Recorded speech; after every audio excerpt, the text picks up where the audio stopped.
네, 우리 이번 시간부터 이제 상하수도 보실 겁니다. 상하수는 우리가 이제 크게 두 가지 파트로 나뉘었어요. 상수도와 하수도.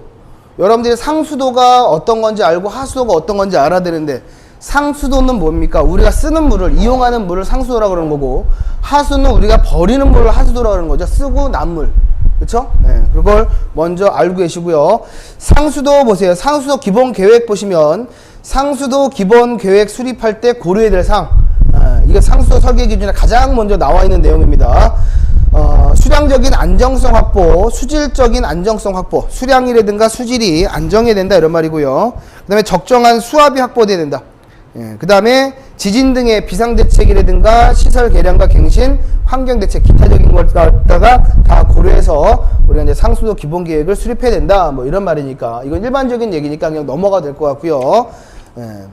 보셔야 되는 것은 어떤 걸 보셔야 되는 거냐면 498페이지 보시면 중간 정도의 3에서 기본사항 결정하고 나와 있는 게 있어요. 보이세요? 거기 보시면 제일 처음에 1번에 뭐가 나왔냐면 지금 우리가 뭐 하는 거예요? 상수도 하는 거죠. 상수도의 계획 목표 연도가 있습니다. 상수도의 계획 목표 연도는 기본 계획에서 대상되는 기간으로 체크하셔야 됩니다. 계획 수립 시부터 몇 년? 15에서 20년간을 표준화 한다. 즉 상수도 기본 계획 목표 연도는 15에서 20년. 이걸 알고 계셔야죠. 제가 상수도, 상하수 같은 경우는 이 수치 같은 거 잘 알아야 된다 그랬어요. 15에서 20년. 참고적으로 하수도, 나중에 우리가 배우실 하수도의 계획 목표 연도는 20년입니다. 상수도는 15에서 20년, 하수도는 20년. 이렇게 기억하셔야 되고요.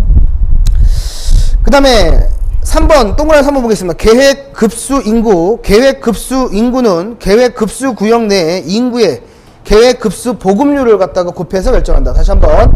계획 급수 인구는 계획 급수 구역 안에 인구에다가 계획 급수 보급률을 곱해서 결정된다. 계획 급수 보급률은 과거의 실적이나 장래 수도시설 계획 등이 종합적으로 검토되어 결정된다 그랬고요. 그 다음에 또 계획 급수량이란 말이 있어요. 계획 급수량. 계획 급수량은 원칙적으로 용도별 사용 수량을 기초로 해서 결정된다. 이것도 암기하셔야 됩니다. 계획 급수량은 원칙적으로 용도별 사용 수량을 기초로 해서 결정한다. 그렇게 보시면 돼요. 그 정도만 정리하시면 되고, 제가 보라는 거 보십니다. 먼저 다음 페이지 보시면 계획 급수 인구 예측 방법이 있어요. 인구를 예측하는 방법이 있는데, 먼저 계획 인구 예측 방법이 아닌 것은 하고 물어볼 수가 있기 때문에 먼저 큰 제목은 아셔야 됩니다. 근데 요즘에는 제가 시험 볼 때까지만 하더라도 이 문제가 시험에 상당히 많이 나왔는데 요즘에는 거진 나오진 않습니다. 근데 어쨌든 혹시나 모르니까 계획 인구 예측 방법, 등차 급수 증가법, 등비 급수 증가법, 지수 곡선에 의한 방법, 로지스틱 곡선법, 그 다음에 최소 자승법, 감소 증가율법, 이런 것들이 인구 예측하는 방법이다. 계획 인구 예측하는 방법이다. 근데 거기 보시면 등차 급수 증가법이라는 게 있어요. 등차. 거기 보시면 연평균 인구 증가수를 바탕으로 해서 발전이 느린 도시나 발전이 진행되는 큰 도시에 적용 시 비교적 정확한 예측이 가능하다 그랬는데, 이건 무슨 말이냐면 발전이 계속 진행될 도시를 말합니다. 발전이 계속 진행될 도시, 거기에서 계획급수 인구, 거기 보시면 뭐라고 나왔어요? 등차급수. 우리가 이제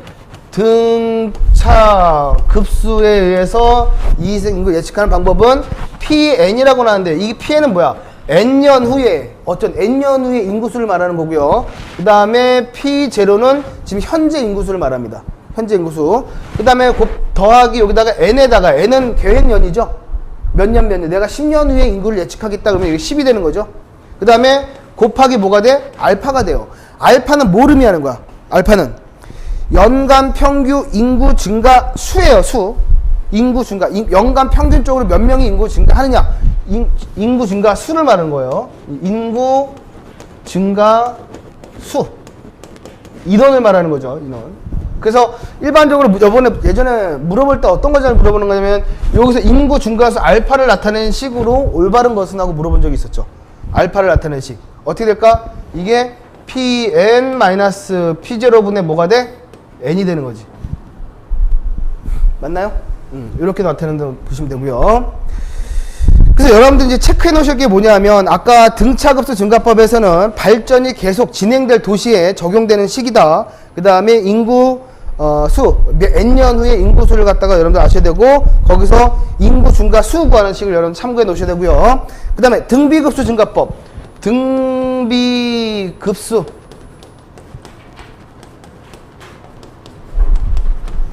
증가법은 거의 몰아놨어요. 상당 기간 같은 인구 증가율이 지속된 발전 도시에 적용된다. 그래서 이거는 이제 더 이상 발전이 끝난 도시에 적용된다는 거 생각하면 돼요. 발전이 끝난 도시 하나 써놓으시고요. 여기서는 뭐냐면 P에는 P0에 1 플러스 R의 N승인데, 여기서 N은 뭐냐면 몇 년, 계획 년을 말하는 겁니다. 몇 년 후를 말하는 거고, R은 뭘 뜻하는 거예요? R은 거기 보시면 연간 평균 인구 증가율이죠. 얘는 율을 말하는 겁니다. 율. 얘는 수를 말하는 거고, 얘는 율을 말하는 거야. 인구 증가율. 그걸 본다. 그래서 따라서 우리가 인구 증가율 R 구하는 것도 식으로 한번 나타내 보면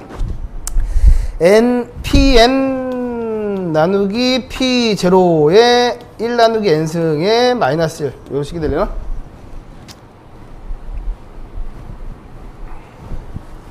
맞죠? 네, 이렇게 나타낼 수가 있다는 것인데.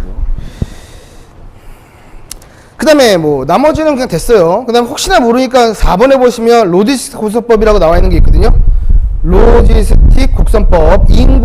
도시의 인구 동태를 잘 파악할 수 있는 모델이다.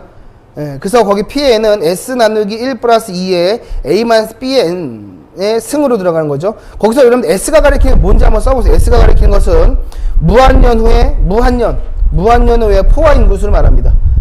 뭐 100년이면 100년, 1000년이면 1000년, 만년이면 만년 후에 그 도시에서 포화 인구수를 갖다가 우리 S로 나타내는 거야. 무한년 후에 포화 인구수.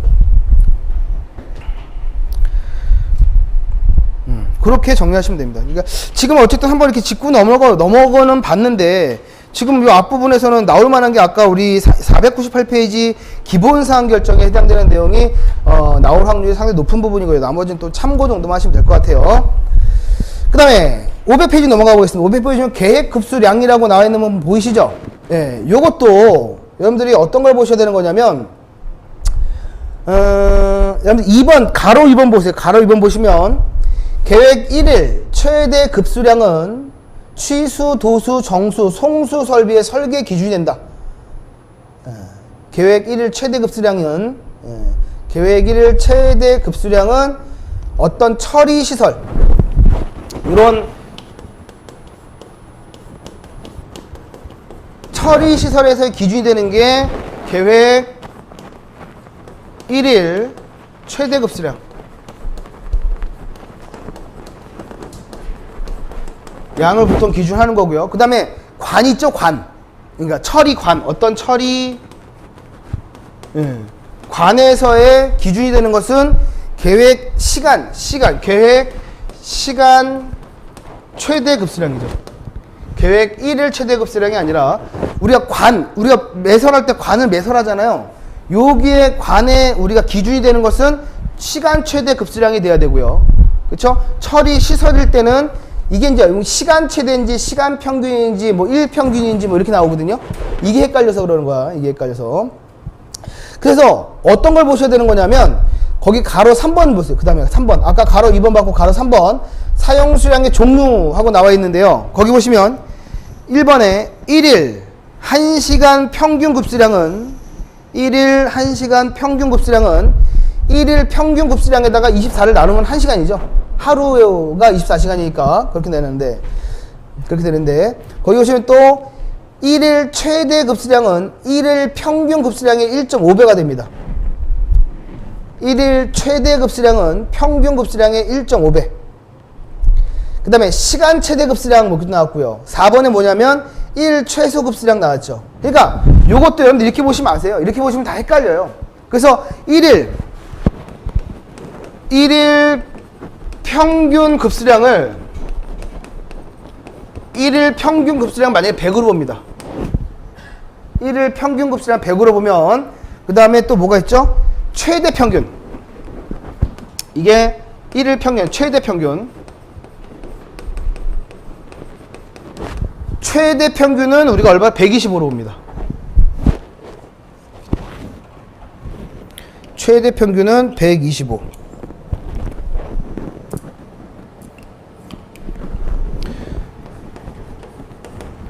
최대 평균은 125. 그 다음에 또 뭐가 있죠? 최대 급수량. 그냥 최대 급수량. 최대는 150. 그 다음에 시간 최대.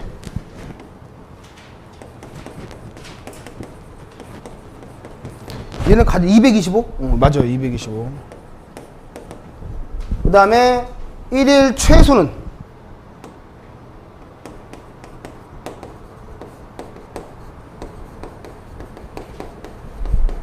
평균의 60%. 60%. 여기 알고 계신대요. 이렇게. 나머지를 보면 다 헷갈려 버리고요. 이렇게 해서 정리하고 알려주세요. 그러니까 하루 평균을 우리가 100으로 봤었을 때 최대 평균은 125. 그냥 최대 급수량 하면 150. 50%가 더 많아져야 되는 거고요. 시간 최대는 이거 제일 많아져. 225. 그 다음에 1일 최소 급수량은 우리 평균 급수량이 1일 평균 급수량이 100으로 봤을 때는 60%를 말한다. 이게 기준이다 이런 말이에요. 됐죠? 그러면 그걸 보고 이제 다시 한번 우리가 사용 수량의 종류 한번 보도록 할게요. 사용 수량 종류 보시면 거기 1일 1시간 평균 급수량은 1일 평균 급수량에다가 나누기 23하면 되는 거고요. 1일 최대 급수량은 1일 최대 급수량은 평균 급수량이 얼마? 1일 평균 급수량의 최대 급수량 50%. 맞아요? 1.5 곱한 거랑 50%한 거랑 똑같잖아. 100이면은 1.5 하면은 150이 된다는 얘기죠. 맞죠? 그 다음에 시간 최대 급수량은 뭐예요? 1일 최대 급수량의 거기 나누기 24에다가 곱하기 1.5. 이렇게 되면은 나누기 24하고 1.5하고 해버리면 그게 아니라 최대 급수량 어쨌든 150으로 보셔야 된다. 이렇게 보는 게 좋죠. 알겠죠? 이렇게 보세요. 최대 급수량. 그래서 최소는 평균의 0.6이 된다. 이렇게 했고요. 됐습니다. 그 다음에 가로 4번, 반가로 4번을 보시면 계획 급수량의 산정식 보시면 우리가 계획 1일 최대 급수량, 계획 1일 평균 급수량. 그러니까 여태까지 쭉 여태까지 나왔던 것은 1번만 나왔어요. 계획 1일 최대 급수량은 계획 1일 평균 급수량 나누기 계획 부하율이다. 이거 한 문제 나왔었거든요. 여태까지 나온 문제 보면 그거만 보고 넘어가도 됩니다. 됐어요. 그렇게 보도록 합니다. 그래서 우리가 보시면 하루 1일 최대 급수량을 기준으로 하는 게 있고 그 다음에 시간 최대 급수량을 기준으로 하는 게 있는데 아까 1일 최대 급수량을 기준으로 하는 것은 우리가 일반적 처리시설 아까 말씀드렸죠. 취수, 도수, 정수, 송수 이런 처리시설에서는 우리가 1일 최대 급수량을 기준으로 하고요. 시간 최대는 관을 말하는 거죠. 처리관을 말하는 거다 라고 보시면 됩니다. 됐고요. 그 다음에 상수의 구성요소로 넘어갈게요. 상수의 구성요소는 집수 및 취수시설, 도수시설, 정수시설, 송수시설, 배수시설, 급수시설. 그래서 이것도 하나 알고 계셔야 돼요. 상수 개통도라고 보시면 될까요? 취수, 그 다음에 도수, 정수, 송수, 배수. 맨 마지막에 가정으로 가는 급수죠. 이것도 순서대로 나열된 것은 하고 자주 물어보는 거죠. 그래서 어떻게 해야 돼요? 취, 도, 정, 송, 배라고 여러분들이 암기를 해야 되고 상수도에서는 얘네들을 배우는 거죠, 우리가. 취수시설, 도수시설, 정수시설에 대한 거, 그 다음에 송수, 배수, 급수시설에 대한 거, 요걸 배우시게 되는 겁니다. 됐고요. 그 다음에 보시면 수원, 집수와 취수시설 해갖고 수원의 종류와 특성하고 난 수원은 우리가 수원의 종류 보시면 우리가 지표수가 있고 지표수도 하천수, 호수수, 댐 이게 지표수라고 얘기하는 거죠. 지표수. 그 다음에 지하수는 복류수, 얕은 우물 지하수, 깊은 우물 지하수, 뭐 용천수 이런 것들을 이용하고요. 기타는 뭐 해수나 빗물 같은 게 우리가 수원으로 이용될 수 있다 이런 말입니다. 그래서 이제 우리가 다음 페이지 502페이지 보시면 지표수라고 나와 있는데 여기서 이제 가끔 시험에 나올 수도 있는데 어떤 거 나오는 거냐면 거기 보세요. 지표수원은 하천수, 호소수로 세분돼서 상수의 수원으로 가장